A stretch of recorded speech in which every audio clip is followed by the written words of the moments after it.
नमस्कार, बुलेटिन में आपका स्वागत है। आपके साथ मैं दीपेश परगले। चलिए शुरुआत करते हैं सुपर 79। कमलनाथ सीएम बनने के बाद दूसरी बार पुलिस मुख्यालय जाएंगे। कमलनाथ आज पुलिस मुख्यालय में प्रदेश की कानून व्यवस्था की समीक्षा करेंगे। मुख्यालय के अलावा प्रदेश के सभी आईजी, डीआईजी, एसपी कमांडेंट समीक्षा बैठक में शामिल होंगे। सतना अपहरण कांड के साथ ही 2 महीने में बढ़े अपराधों को लेकर कमलनाथ अधिकारियों से जवाब तलब करेंगे। अब बताया ये जो रहा है कि कमलनाथ बिगड़ती कानून और सुरक्षा व्यवस्था को लेकर नाराज चल रहे हैं। ऐसे में जब समीक्षा बैठक लेंगे तो सीएम कई अफसरों को फटकार भी लगा सकते हैं। साथ ही कानून व्यवस्था पर कंट्रोल करने के लिए आवश्यक दिशा निर्देश भी जारी किए जाएंगे।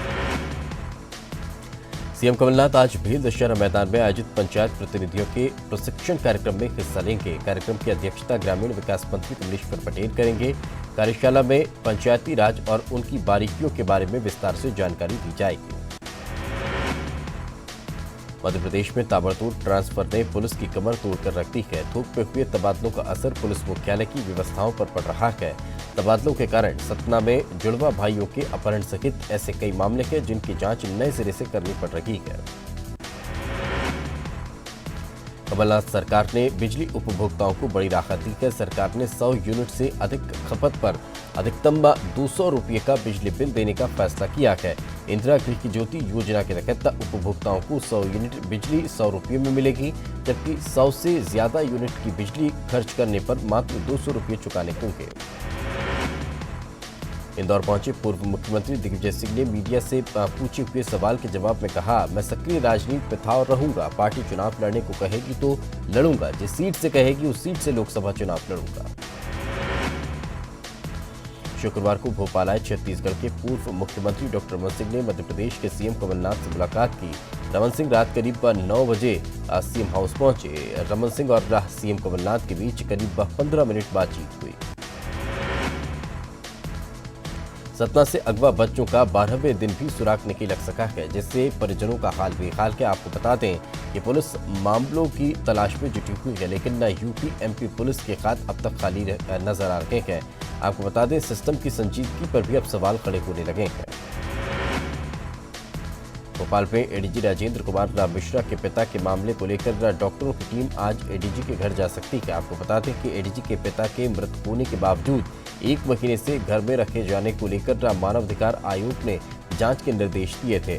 जांच टीम एसपी साउथ की अगुवाई में जांच करेगी। भोपाल के जवाहर चौक पर बॉडी बिल्डिंग कंपटीशन का आयोजन हुआ, जिसमें जनसंपर्क मंत्री पीसी शर्मा शामिल हुए। इंदौर के पास इंद्रावतीगंज में आयोजित जंप रोप प्रतियोगिता में प्रदेश भर के जंप रोप खिलाड़ी शामिल हुए, जिसमें देवास जिले के खिलाड़ी ओवरऑल चैंपियन रखे गए। देवास के बच्चों ने कुल 24 पदक जीते, जिसमें 10 स्वर्ण पदक हैं। मंदसौर के कुटना बुजुर्ग गांव से निकली अनूठी बारात, जिसको देखने के लिए लोग अपने घर से निकल पड़े। दरअसल सरपंच बाबूलाल पाटीदार के भतीजे सचिन पाटीदार की बारात बैलगाड़ी पर निकली।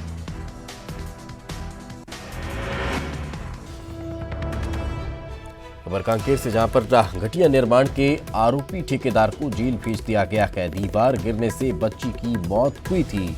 जांच के बाद दोषी ठेकेदार को जेल भेजा गया है। आपको बता दें कि बांदी थाना क्षेत्र के ग्राम पीवी 103 नंबर गांव का ये मामला बताया जा रहा है, जहां पर पीएम आवास योजना में निर्माण के दौरान दीवार गिर गई थी और इस दीवार को गिरने की वजह घटिया निर्माण बताया जा रहा है। घटिया क्वालिटी का इस्तेमाल बताया जा रहा है। जो घटिया क्वालिटी का मटेरियल इस्तेमाल किया गया था, उसकी वजह से ये दीवार गिरी। ये जांच में अभी तक स्पष्ट हो पाया कि इसी वजह से ठेकेदार को जेल भेजा गया।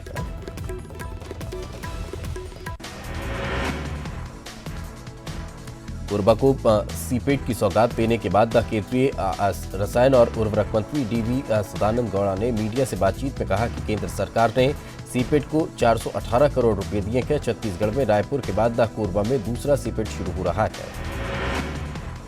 बेरोजगारों को रोजगार का अवसर मिलेगा। एजुकेशन हब भवन को सबसे बड़ा और मॉडल भवन बताया गया है। छत्तीसगढ़ में सीपेट खोलने के सवाल पर कहा कि देश के सभी जिलों में सीपेट खोलने की योजना तैयार है। मंद पड़े खाद्य कारखानों को शुरू करने के सवाल पर कहा कि विदेश एक्सपर्ट टीम ने दौरा किया है, इसकी रिपोर्ट हमारे पास आ गई है। खाद्य कारखानों को खोलने का प्रयास जारी है। बुरहानपुर शहर के कनपारा रोड स्थित एक निजी अस्पताल संचालक ने नियम कायदों को ताक पर रखकर भवन बनवाया है, लेकिन आरटीआई कार्यकर्ता डॉक्टर आनंद दीक्षित की बार-बार शिकायत के बाद भी नगर निगम कार्रवाई नहीं कर रहा है। नाराज आरटीआई कार्यकर्ता ने दोषी अफसरों और कर्मचारियों की शिकायत लोकायुक्त से करने की बात कही है। छतरपुर में SC/ST छात्रावास के छात्रों ने हॉस्टल की अनियमितताओं को लेकर सड़क पर चक्का जाम कर दिया, जिससे घंटों जाम लगा रहा। सूचना के बाद SDM और पुलिस बल मौके पर पहुंचा और समझा बुझाकर चक्का जाम खुलवाया गया।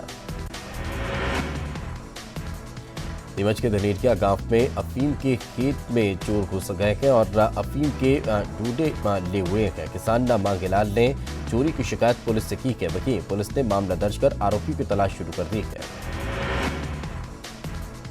सतना के केंद्रीय जेल में आजीवन कारावास की सजा काट रखे कैदी की मौत हो गई है। दयाराम पांडे 2007 में सतना केंद्रीय जेल लाया गया था। वहीं जेल प्रशासन गोल-मोल जवाब दे रहा है। मंदसौर में कांग्रेस की महासचिव प्रियंका गांधी पर आपत्तिजनक टिप्पणी करने वाले 2 युवकों को पुलिस ने गिरफ्तार किया है। दोनों युवकों की शिकायत कांग्रेस कार्यकर्ताओं ने पुलिस से की थी, जिसके बाद ये कार्रवाई हुई है। खबर और इस वक्त मिल रही है जम्मू कश्मीर में बड़े पैमाने पर अर्धसैनिक बलों को भेजे जाने की खबर है।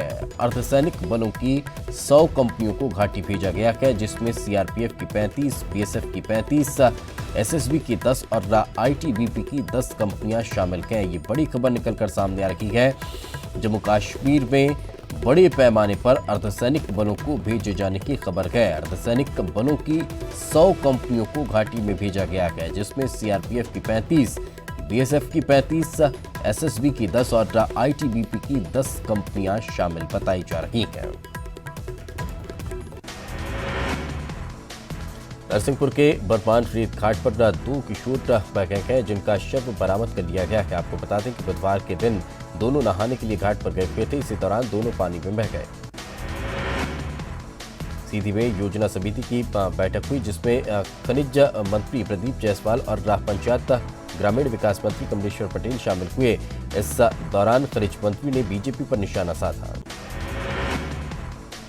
योजना समिति की बैठक के दौरान खनिज मंत्री प्रदीप जायसवाल ने कहा कि भारत को अंग्रेजों ने जितना लूटा, उससे ज्यादा बीजेपी के नेताओं ने अवैध खनन कर प्रदेश को लूटा है। बलौदाबाजार में 10वीं और 12वीं की बोर्ड परीक्षा के लिए शिक्षा विभाग ने तैयारी पूरी कर ली है। परीक्षा के प्रश्न पत्र जिले के 130 परीक्षा केंद्रों में भेजे जा रहे हैं। जिले में 10वीं बोर्ड में 24,000 परीक्षार्थी, तो वहीं कक्षा 12वीं में 15,000 से ज्यादा परीक्षार्थी शामिल होंगे। वर्धा में लापरवाही बरतने के मामले में 2 शिक्षकों को निलंबित किया गया है। बताया जा रहा है कि बिना किसी सूचना के दोनों शिक्षक लंबे समय से अनुपस्थित चल रहे थे। शिकायत के आधार पर डीईओ ने शाला का औचक निरीक्षण किया, जिस पर शिकायत सही पाए जाने पर दोनों शिक्षकों को निलंबित किया गया है। निलंबित शिक्षकों में अखिल कुमार कुर्रे, जो पेंट्री स्कूल में, और मधुर पाटले नवापारा स्कूल में पदस्थ थे। राजनांदगांव में किसान सैनिक का देव यात्रा और सांस्कृतिक महोत्सव में सीएम भूपेश बघेल शामिल हुए, जिसमें भारी संख्या में समाज के लोग और ग्रामीण मौजूद रखे। वहीं सीएम ने डोगर गांव में 3 दिवसीय लोक मड़ई का शुभारंभ किया है। बेमेतरा में राज्य स्तरीय कृषि एवं किसान कल्याण मेले का शुभारंभ हुआ। विधानसभा अध्यक्ष चरणदास महंत ने 4 दिवसीय मेले का शुभारंभ किया है।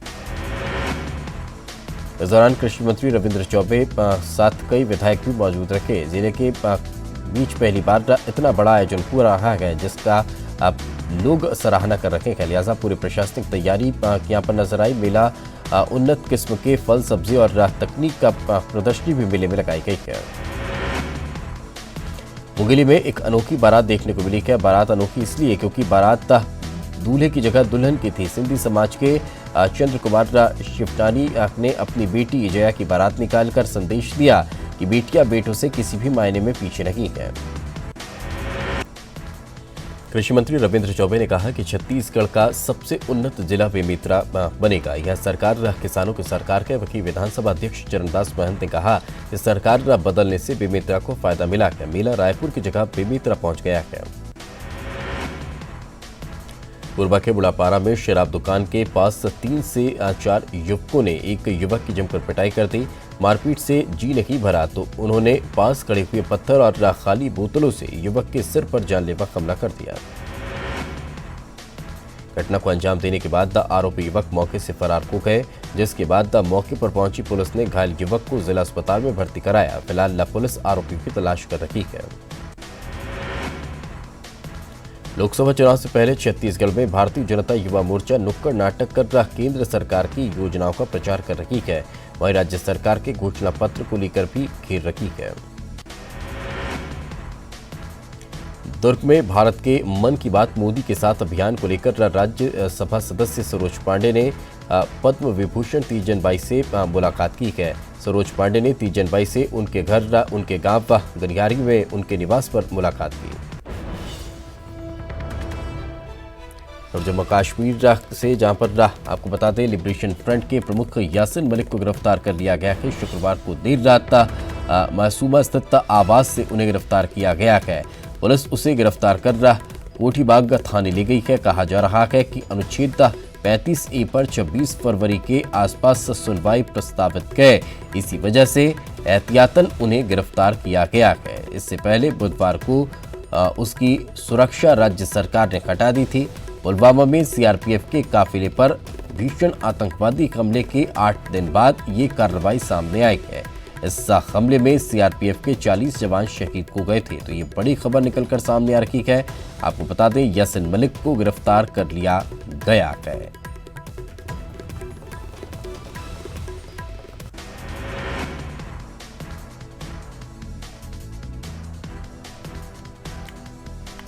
रायपुर में अंतागढ़ टेपकांड की जांच के लिए फिरोज सिद्दीकी और अमीन मेनन एसआईटी के समक्ष पेश हुए। इससे पहले फिरोज सिद्दीकी ने मीडिया से बात की और आरोपी बनाए गए पूर्व मंत्री राजेश मूरत की संलिप्तता से इनकार किया है। उन्होंने मामले के खुलासे की बात भी कही है।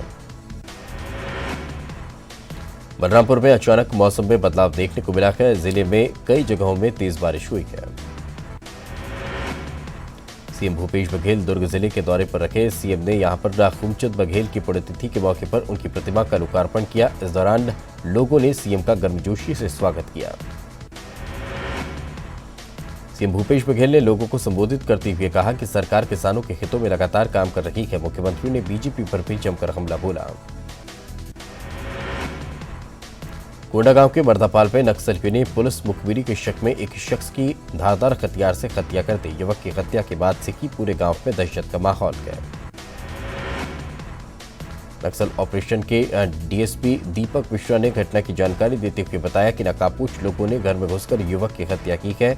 जिस युवक की हत्या की गई है वह पुलिस विभाग का नहीं है। अभी मामले की जांच की जा रही है। उमरिया में बारातियों से भरी कार को एक दूसरी कार ने टक्कर मार दी, जिससे कार में सवार 2 बारातियों की मौके पर मौत हो गई। वहीं घायलों को अस्पताल में भर्ती कराया गया है। धार पहुंचे प्रदेश के पूर्व मुख्यमंत्री दिग्विजय सिंह ने पुलवामा हमले पर केंद्र और पीएम मोदी को कोसते हुए कहा कि केंद्र ने देश और जवानों की सुरक्षा के लिए कोई कारगर कदम नहीं उठाए हैं, न कि इतनी बड़ी विपदा पर कोई राष्ट्रीय शोक घोषित किया गया। सीएम कमलनाथ रतलाम में किसानों के बीच थे। वह उन्हें किसान कर्ज माफी का प्रमाण पत्र देने पहुंचे थे। इस दौरान मंच पर कांग्रेस जनों को सुरक्षाकर्मियों के धक्के खाने पड़े। रतलाम में किसानों को कर्ज माफी का प्रमाण पत्र देने के लिए सीएम मंच पर पहुंचे। इस दौरान कमलनाथ के साथ मंच पर ग्रुप फोटो खिंचवाने के समय धक्का मुक्की हो गई, जिसके बाद सुरक्षाकर्मियों ने उन्हें धक्का देकर हटा दिया। भोपाल में शराब के नशे में एक महिला एमपी नगर थाने और साउथ एसपी कार्यालय के सामने जमकर हंगामा करती नजर आई। उसने स्टाफ पर अभद्रता का आरोप लगाया गया। इस दौरान पुलिस उसे हंगामा करते देखती रही। बाद में एमपी नगर थाना प्रभारी उपेंद्र भाटी पहुंचे और महिला को समझाकर शांत कराया गया। सागर में सराफा व्यापारी को चूना लगाकर चोर 6 लाख के नकदी समेत सोना चांदी लेकर फरार हो गए। हालांकि पूरी वारदात दुकान में लगे हुए सीसीटीवी में कैद हो गई। इसके साथ इस बुलेटिन में फिलहाल इतना ही। मुझे दीजिए इजाजत। नमस्कार।